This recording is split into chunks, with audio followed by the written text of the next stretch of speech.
Soyons clairs, l'Ukraine n'existerait pas en tant que pays aujourd'hui sans le soutien des États-Unis. Mark Rutte a fait cette déclaration lors de sa première conférence de presse en tant que nouveau secrétaire général de l'Organisation du traité de l'Atlantique Nord le 1er octobre 2024, et l'ancien Premier ministre néerlandais a certainement un point de vue pertinent. Depuis que la Russie a envahi l'Ukraine en février 2022, les États-Unis ont fourni au moins 80 milliards de dollars d'aide militaire et autres à l'Ukraine. Le dernier paquet d'une valeur de 8 milliards de dollars ayant été annoncé lors du voyage du président ukrainien Volodymyr Zelensky à New York fin septembre 2024. Cette aide, incluant tout, des munitions aux chars M1 Abrams et aux systèmes de missiles avancés, comme le système de roquettes d'artillerie à haute mobilité et le système de missiles tactiques de l'armée de terre, a non seulement sans aucun doute permis à l'Ukraine de monter une résistance obstinée et efficace, mais aussi de riposter.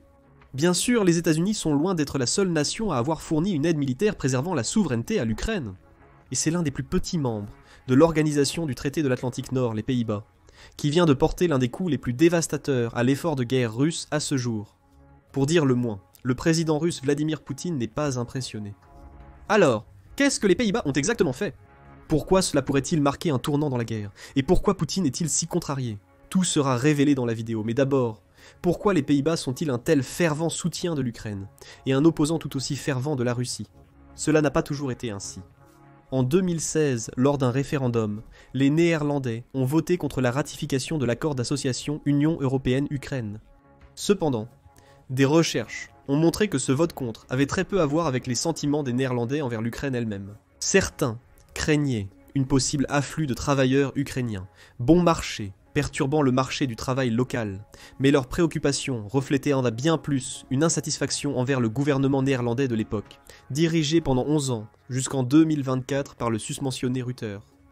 Le mécontentement face à l'influence croissante de Bruxelles, la résistance à l'intégration européenne et l'expansion de l'Union européenne en général étaient des facteurs clés du vote. Beaucoup, notamment à l'extrême droite et à gauche, s'inquiétèrent de la provocation de Poutine, qui s'opposait fermement à l'adhésion de l'Ukraine à l'Union européenne. L'invasion russe a ébranlé le sentiment néerlandais envers l'Ukraine et Poutine. Dans une recherche publiée par Bruegel en juillet 2023, 53% des citoyens néerlandais soutenaient des sanctions contre la Russie, même si cela signifiait un coût de la vie plus élevé pour eux-mêmes. Environ un tiers estimaient que le plus important était d'obtenir rapidement un accord de paix, même si l'Ukraine devait céder des territoires annexés par la Russie dans le Donbass, Kherson, Zaporijia et la Crimée. Selon une enquête de Radio-Télévision Luxembourg News en janvier 2024, malgré l'inquiétude de 62% des sondés quant à une possible attaque russe aux Pays-Bas, leur priorité semble être la préparation, plutôt que de cesser le soutien à l'Ukraine pour apaiser Poutine. Est-ce un cas de courage néerlandais? Après tout, la Russie surpasse les Pays-Bas en taille, pouvoir d'achat, population et force militaire. Et le 28 mai 2024, Poutine a directement menacé les Pays-Bas et d'autres petites nations européennes comme les États baltes, en raison de leur fourniture d'une aide militaire de plus en plus mortelle à l'Ukraine. En Europe, surtout dans les petits pays, ils devraient réaliser avec quoi ils jouent. Ils devraient se rappeler qu'ils sont des pays avec des territoires petits et densément peuplés, a-t-il dit. Et il n'est pas le seul politicien russe à proférer des menaces. Le 5 juin 2024, Alexei Zoravliov, membre de la Douma d'État russe, a menacé directement les Pays-Bas à la télévision russe en prime time. Si l'organisation du traité de l'Atlantique Nord menace notre pays, nous ciblerons les pays qui lui fournissent dans son infrastructure. Les Pays-Bas, où se trouvent les installations de l'organisation du traité de l'Atlantique Nord, seront parmi les cibles principales, a-t-il dit, ajoutant que c'est une belle cible dans l'armée, réalisable en un jour avec une consommation minimale de munitions nucléaires. Il est juste de dire qu'à ce jour, toutes ces menaces russes ont été plus ou moins du bluff. Cependant, si la Russie devait les mettre à exécution, ce ne serait pas sa première attaque contre les Pays-Bas. En 1799, pendant la guerre de la Seconde Coalition, une force expéditionnaire de troupes britanniques et russes a envahi la péninsule de Hollande du Nord dans la République batave. Cette invasion, terminée par le retrait anglo-russe, présente des similitudes frappantes avec l'invasion actuelle de l'Ukraine par la Russie. Bien que les forces russes aient été engagées par les Britanniques, leur organisation, discipline et performance sur le terrain étaient en quelque peu insuffisantes, contribuant au retrait final des Britanniques. Les Britanniques, dirigés par le prince hollandais exilé Guillaume d'Orange, s'attendaient à ce que les Hollandais accueillent son invasion chaleureusement. À sa grande consternation, il a fait face à une résistance féroce et des tactiques novatrices, telles que l'inondation des canaux, forçant les troupes anglo-russes à battre en retraite. Poutine a fait la même erreur au début de la guerre actuelle. Les Russes ont avancé sur Kiev, pensant que la population locale les accueillerait en bord de route, en agitant des drapeaux russes, comme lors de l'entrée d'Hitler à Vienne 75 ans auparavant.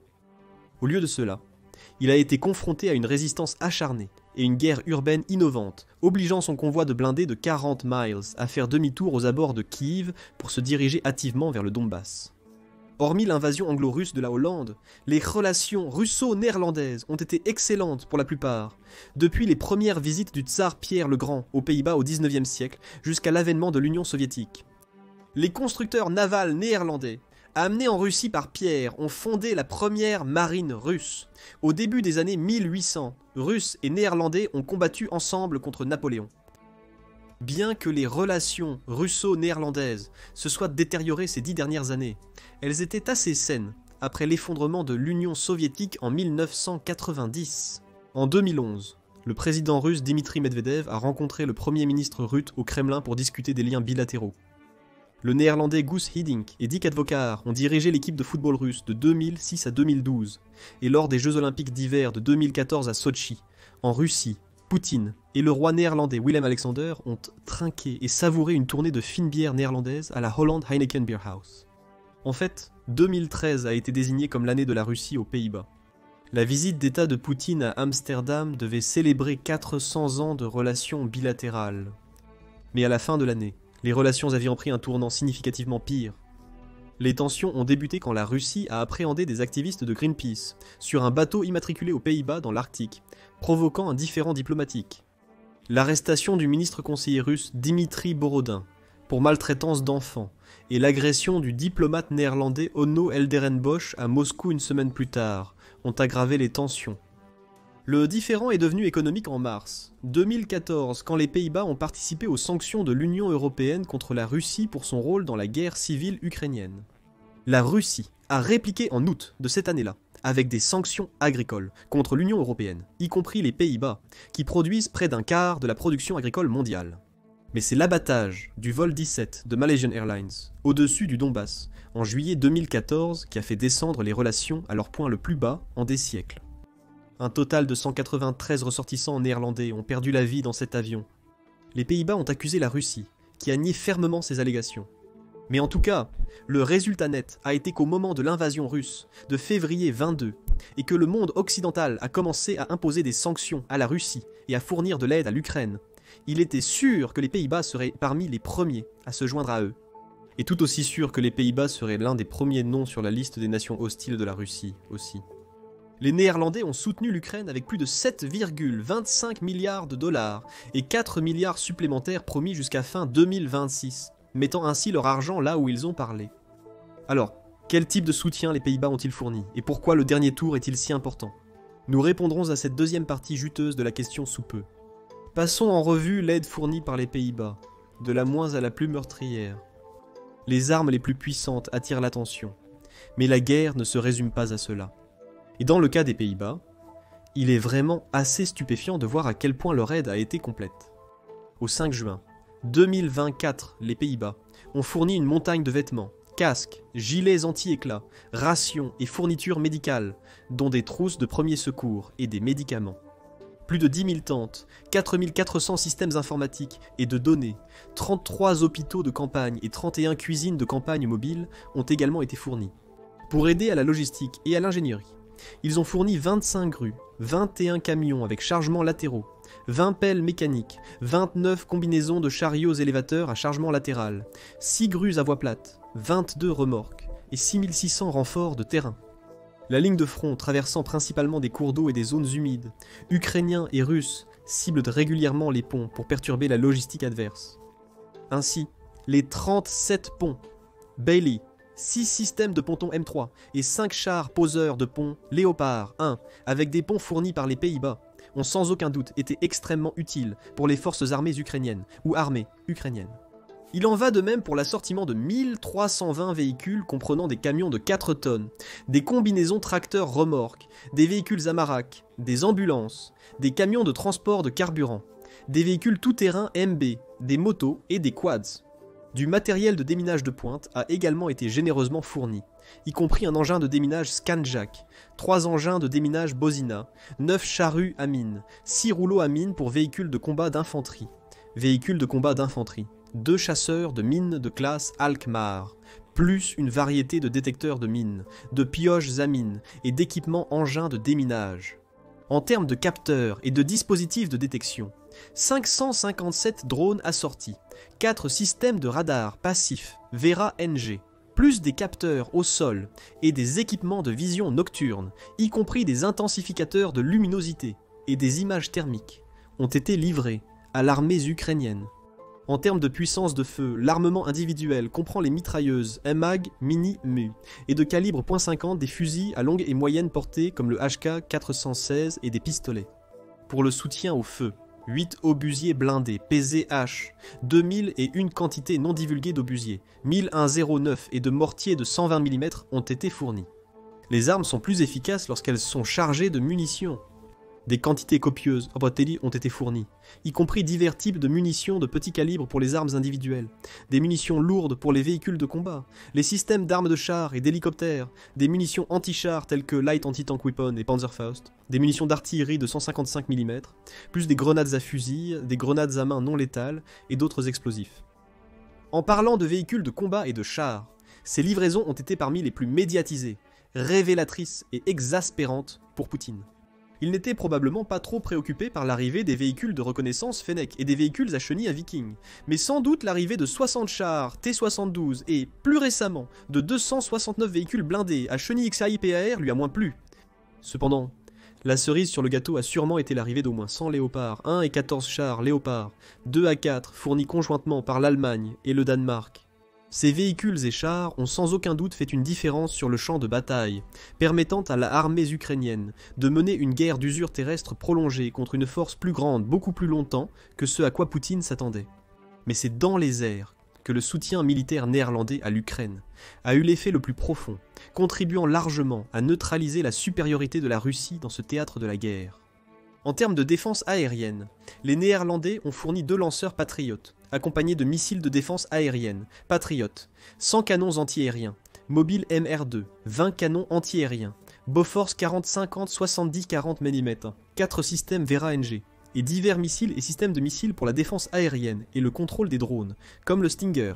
Sous la catégorie de l'offensive aérienne, nous arrivons à l'aide militaire la plus importante, controversée, et potentiellement décisive à ce jour, 42 avions de chasse F-16.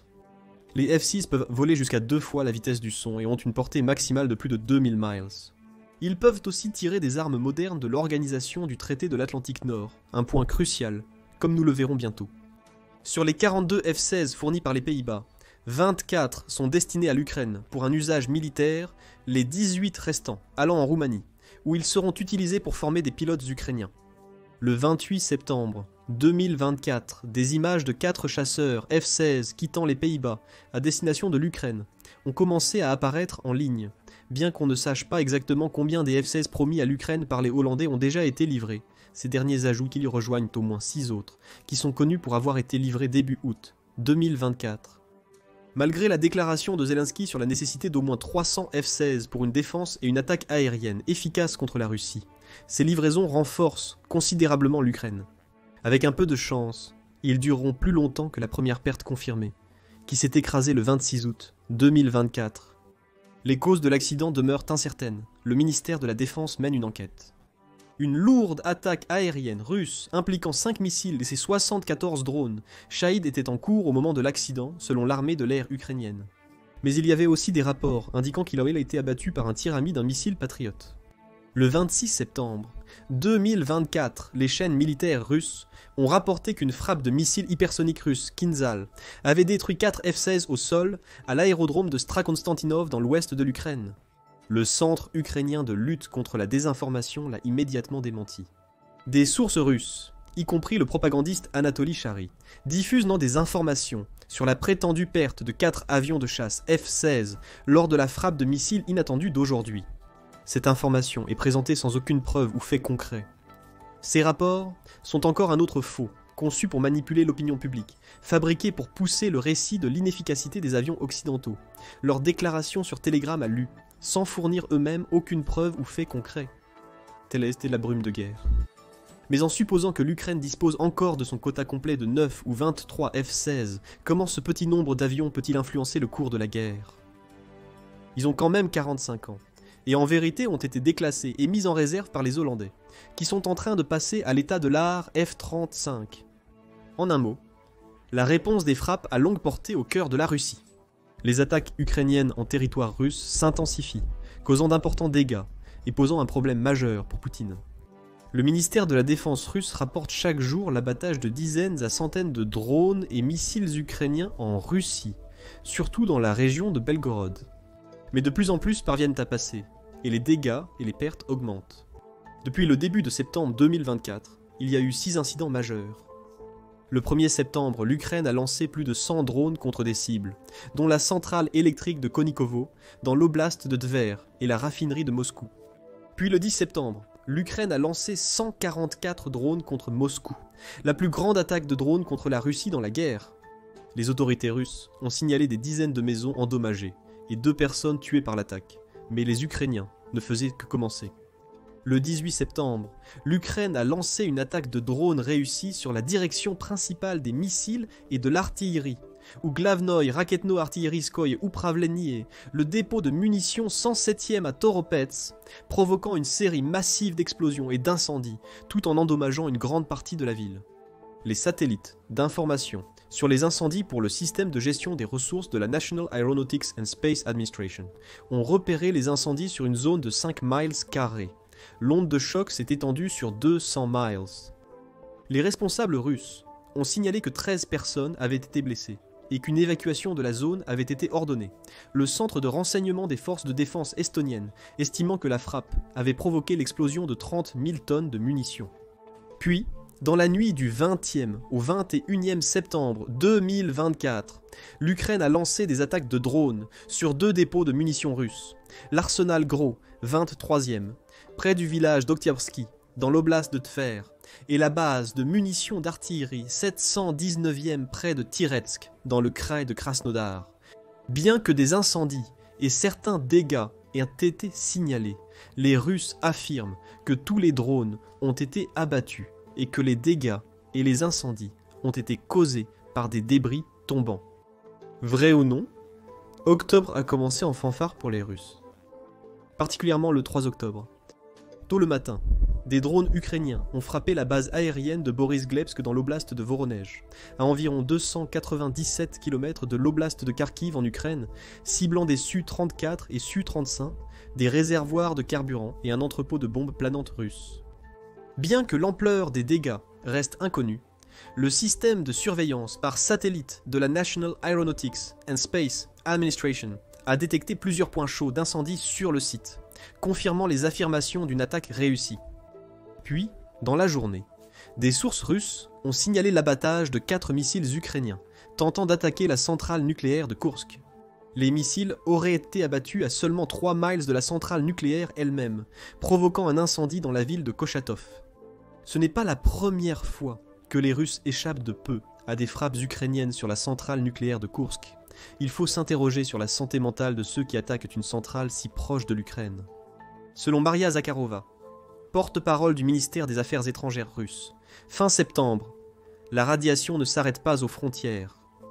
La radiation n'a pas besoin de visa. Ou peut-être que les Ukrainiens ont oublié les événements de Tchernobyl. La centrale nucléaire de Tchernobyl, à seulement 60 miles de Kiev, était la première MPP d'Ukraine, mais elle est désormais hors service. L'Ukraine dispose encore de 3 MPP pleinement opérationnels, totalisant 15 réacteurs nucléaires. Il s'agit de la centrale nucléaire de 3 Jedovabler du sud de l'Ukraine, située à Yuzhno-Kraïnsk, de la centrale nucléaire de 3 Jedovabler de Rivne à Rivne, et de la centrale nucléaire de 2 Jedovabler de Kamelnitsky à Natishin. Techniquement, la centrale nucléaire de 6 Jedovabler de Zaporizhia, située à Inogodar, est la 4e MPP ukrainienne, mais elle est sous contrôle russe depuis 2022, et est régulièrement bombardée par l'Ukraine aussi, si l'on en croit les Russes de besoin et le personnel. Ces MPP sont essentiels pour l'approvisionnement énergétique de l'Ukraine, en particulier depuis que la Russie martèle sans pitié l'infrastructure thermique de l'Ukraine depuis presque 2 ans, en commençant par une rétorsion à l'attaque réussie de l'Ukraine sur le pont de Kertch en Crimée. Selon les autorités ukrainiennes, ces attaques ont détruit 80% de l'approvisionnement en électricité du pays, exposant des millions de personnes à de graves coupures de courant pour l'hiver à venir. Mais jusqu'à présent, la Russie a évité de cibler les MPP. Pourquoi l'Ukraine risquerait-elle de provoquer la Russie en frappant leurs MPP, en essayant à plusieurs reprises de frapper les leurs?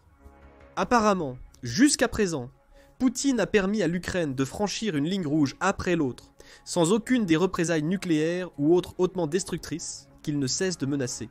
Mais il y a une très grande différence entre frapper un réacteur nucléaire et frapper un dépôt de munitions, ou un aérodrome.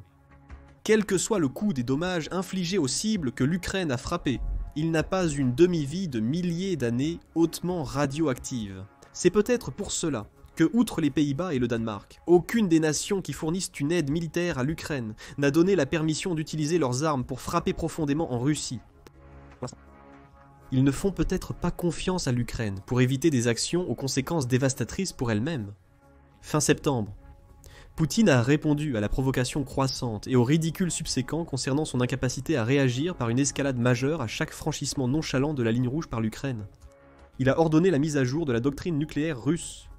En résumé, la mise à jour implique que si la Russie est attaquée, même avec des missiles conventionnels pouvant contenir des ogives nucléaires, elle pourrait répliquer par une attaque nucléaire contre le pays ayant tiré le missile et ceux l'ayant fourni et facilité. Peut-être qu'il bluffe encore, ou que ce n'est qu'une question de temps avant que la brume rouge ne l'envahisse et qu'il appuie sur le gros bouton. Certes, les déclarations publiques ultérieures des États-Unis et du Royaume-Uni exprimant des hésitations à permettre à l'Ukraine de frapper plus profondément en Russie avec ses armes suggèrent qu'au moins publiquement, ils l'ont pris au sérieux. La réticence à donner la permission pourrait être davantage une question de politique intérieure. Le chancelier allemand, Olaf Scholz, a été ferme sur l'interdiction d'utiliser les missiles Taurus fournis à l'Ukraine pour frapper le territoire russe. Son parti, le Parti social-démocrate, perd rapidement du terrain face à l'alternative pour l'Allemagne de droite, connue localement sous le nom d'Alternative pour l'Allemagne, et à l'alliance Sarah Wagenknecht de gauche. La raison et la justice s'opposent fermement à une aide militaire supplémentaire à l'Ukraine. Il ne veut pas risquer de pousser plus d'électeurs entre leurs mains. La politique française est un peu un cirque en ce moment, pour le dire doucement. Une large coalition de partis de gauche et d'extrême gauche s'est entendue podo au second tour des élections générales pour évincer l'extrême droite, qui avait remporté le premier tour.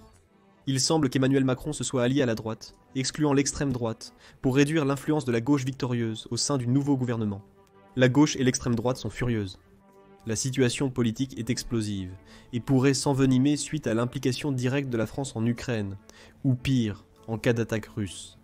Selon les Russes, des fragments des missiles abattus lors de l'attaque du 3 octobre sur le MPP de Koursk indiquent qu'ils étaient des scalps fournis par les Français, et les missiles scalps sont capables de transporter une ogive nucléaire. La France possède 58 réacteurs nucléaires sur 18 sites, presque tous à portée du missile Krak-47M de Kinzhal de 1865 miles.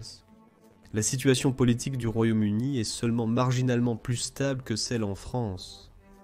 Keir Starmer, leur 4e Premier ministre en 4 ans, fait face à des émeutes anti-immigration de droite, des dissensions internes sur le soutien militaire à Israël, et une frustration grandissante face à l'augmentation continue du coût de la vie. Lui et son ministre de la Défense David Lammy se sont exprimés de manière agressive en faveur de l'Ukraine, Lammy, comparant Poutine à un propriétaire d'esclaves essayant de transformer un État mafieux en un empire mafieux, dans un discours enflammé à l'Organisation des Nations Unies le 25 septembre 2024. En plus des scalps français, les Storm Shadows britanniques sont les seuls missiles fournis à l'Ukraine capables de porter une ogive nucléaire. Le Storm Shadow est un missile de croisière guidé avec précision, lancé par avion, ayant une portée de plus de 185 miles et coûtant environ 1 million de dollars l'unité. Il utilise le système de navigation inertielle, le Global Positioning System, et la navigation par référence de terrain pour attaquer des cibles durcies ou enterrées. L'Ukraine a utilisé massivement les Storm Shadows pour attaquer des cibles russes depuis le début des livraisons, en 2023. Les Storm Shadows ont notamment ciblé des actifs navals russes, comme le sous-marin Rostov-sur-le-Don et le navire de débarquement Minsk à Sébastopol. Avec l'élection américaine polarisante récente, les États-Unis n'ont pas besoin d'une escalade majeure de la guerre, où ses alliés sont déjà impliqués. Ils doivent déjà gérer l'agressivité du Premier ministre israélien Benjamin Netanyahou. Et les guerres chaudes et les élections ne font généralement pas bon ménage, même dans les meilleurs moments. À moins que vous ne soyez Poutine, selon les derniers résultats des élections russes. Le président républicain élu Donald Trump a clairement indiqué que son approche de la guerre en Ukraine ne sera pas la même que le type de soutien que l'administration Biden a apporté. Sans Kamala Harris, Israël peut compter sur le soutien de Trump, mais la position des États-Unis sur l'Ukraine reste incertaine. Comparé à tout ce qui précède, la situation politique aux Pays-Bas et au Danemark est décidément saine et stable. Cette permission accordée sans équivoque par ces nations à l'Ukraine d'utiliser leurs armes pour frapper profondément en Russie, selon ses besoins, pourrait en partie expliquer qu'elles aient été les premières à le faire. Les Danois avaient déjà permis en mai à l'Ukraine d'utiliser les 19 F-16 fournis pour frapper à l'intérieur de la Russie. En août, Lars Løkke Rasmussen, ministre danois des Affaires étrangères, est allé plus loin encore. Se défendre peut inclure l'invasion du territoire de l'agresseur. Dans ce contexte, attaquer l'infrastructure ou les installations militaires de l'agresseur est conforme aux règles de la guerre, a-t-il déclaré. Et le 24 septembre 2024, la première ministre danoise Mette Frederiksen a exhorté les autres à suivre leur exemple. Arrêtons de parler des lignes rouges. Ne retardons pas l'aide dont l'Ukraine a besoin pour repousser la Russie. Jusqu'à présent, seuls les Néerlandais ont répondu à l'appel et ont rejoint les Danois pour fournir leurs F-16. Ceci permet à l'Ukraine de lancer des missiles locaux à longue portée loin en territoire russe. Les F-16 livrés à l'Ukraine ont été équipés pour tirer des armes modernes, à longue portée et à fort impact. L'Ukraine a maintenant les F-16, mais elle aura toujours besoin des missiles. À cette fin, en plus de toute l'aide détaillée précédemment dans la vidéo, le 10 juillet 2024, les Pays-Bas ont annoncé qu'ils avaient alloué 300 millions d'euros supplémentaires, environ 325 millions de dollars pour l'achat de munitions pour le F-16. Les missiles du système de missiles tactiques de l'armée de terre et systèmes de roquettes d'artillerie à haute mobilité basés au sol et fournis en abondance par les États-Unis ne peuvent être lancés depuis un F-16. Alors, quelles munitions à longue portée capables de frapper profondément en Russie ces fonds pourraient-ils se procurer? Le missile le plus accessible serait l'AIM, 120 américains, pouvant emporter une charge militaire de 20 kg. La variante ayant la plus longue portée est l'AIM, 120-500, mais à 86 à 97 miles. Elle atteindra à peine Koursk, et encore moins profondément en Russie. Bien qu'indispensable pour la défense, abattant missiles et drones russes loin du front, ces missiles sont un gaspillage dans un sens offensif. La réaction de la Russie aux attaques réussies de drones ukrainiens dans les oblasts russes bordant l'Ukraine a été de déplacer les avions d'attaque et autres actifs coûteux plus loin dans le cœur du pays, au-delà de la portée des ombres de tempête, des scalps et des drones d'attaque. L'Ukraine a surtout besoin d'un stock important de missiles AGM, 158 JASSM. Ces missiles de croisière américains, lancés par avion, contiennent une ogive de 1000 livres, qui peut être tirée avec une précision de 10 pieds. Leur portée varie de 230 à 575 miles selon le modèle, et Moscou n'est qu'à 280 miles de la frontière, ce qui est très préoccupant. À environ 1 million chacun, ce fonds de munitions F-16 néerlandais pourrait se procurer l'entrepôt nécessaire, à condition bien sûr que les États-Unis soient disposés et capables de s'en séparer. Quelque part entre 2000 et 7200 unités ont déjà été produites, avec Lockheed Martin, le fabricant, seulement capable de produire 500 à 1000 unités par an. Les États-Unis ont jusqu'ici refusé d'inclure les JASSM dans l'aide militaire fournie. Pour être juste, avant la livraison confirmée des F-16 néerlandais et danois, cela n'avait pas beaucoup de sens. C'est parce que leur incompatibilité avec ce qui reste des jets ex-soviétiques de l'armée de l'air ukrainienne signifie qu'il n'y aura rien pour les tirer. Maintenant, ces JASM pourraient s'avérer être l'élément décisif, et avec les États-Unis distraits par les controverses entourant les récentes élections, le chaos au Moyen-Orient, son invasion de Koursk ayant stagné et le front de l'Est s'effondrant, Zelensky et l'armée ukrainienne pourraient certainement utiliser un élément décisif en ce moment. Mais l'histoire suggère que les Pays-Bas resteront toujours aux côtés de l'Ukraine, quoi qu'il arrive. Pensez-vous que les États-Unis donneront des JASSM à l'Ukraine? S'ils le font, quels objectifs pensez-vous seraient les plus dommageables pour la Russie? Partagez vos réflexions en commentaire. Merci de votre visionnage. Allez découvrir que l'Espagne en a assez de la Russie. Quittez l'Ukraine, ou regardez plutôt cette autre vidéo.